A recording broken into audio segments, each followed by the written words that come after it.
My little friend Albert has been up to all sorts of adventures recently, and I'd like to share one of them with you now. It's called Albert and the Flour Sack.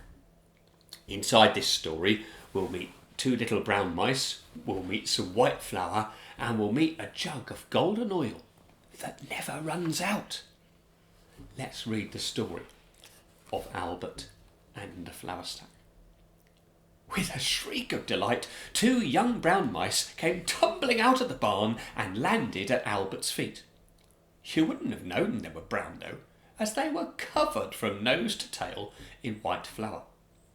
When Albert found out that they had nibbled a hole in the farmer's flour sack, he sat them down to tell them a story so they wouldn't do it again. It all happened, he said, when my great-great-grandpa Benjamin was alive.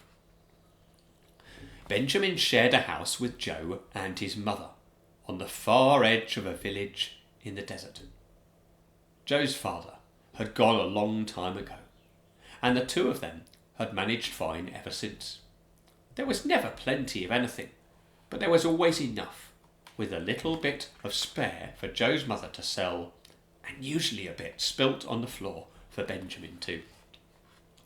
That all changed when the rain stopped. Benjamin noticed it first, as mice tend to do, and he knew that there were tough times ahead. You might think it would be nice for the rain to stop, but when it happened, the crops started to die. Very soon, Joe's mother had nothing to sell. For the first few weeks, they managed by eating all the things in the cupboards. Gradually, though, the cupboards became emptier and emptier and emptier. 2 sacks of flour became 1 sack of flour.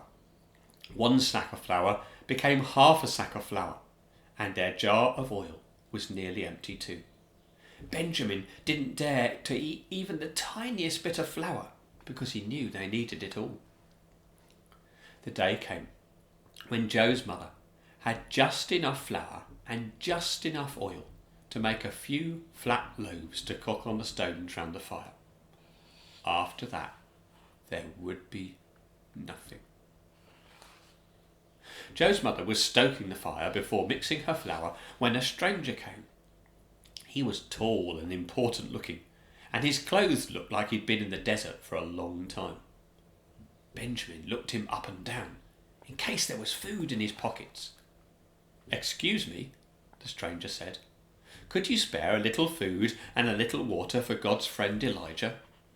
"Sir," said Joe's mother, "I'll gladly give you water, but I have only enough food left for one last meal for my son and me." Joe was secretly listening, and he saw the man smile as he said kindly, "Do this for me, and God will make sure you don't go hungry. The flour bag will stay full, and the oil jar will stay topped up until the day when the rain falls and the crops grow again." At that, Benjamin shook his head and rubbed his paws with his ears. How could such a thing possibly be true? Joe couldn't decide whether to watch the stranger or his mother as they prepared the food together. In the end, the bread smelled so good as it baked that he just had to sit by the fire and watch it turn a golden brown. Just behind him, Benjamin sat too, savouring the delicious smell in the air. The loaves were the best that Benjamin had ever seen. It turned out that they were the most amazing loaves any of them had ever tasted too. Even 1 drop crumb was the best meal that Benjamin had ever tasted. Once all the loaves had been eaten, something amazing began to happen. The flour bag and the oil jar filled up. Long after the man of God had gone, the sack of flour lasted for weeks and weeks and weeks. Every time Joe's mother tipped some oil out of the jar, it would be full again the next time they went to look. Just like the man of God had said, God never let them go hungry. And because they never went hungry, neither did Benjamin. Albert looked down at the two little mice. While they'd been listening to the story, most of the dry flour had crumbled off their fur and lay in a little heap on the ground. "So long as God cares for you," Albert said, "you'll never go hungry, so it's best not to waste the farmer's food." The two of them nodded solemnly and scampered away, leaving a flowery trail behind them.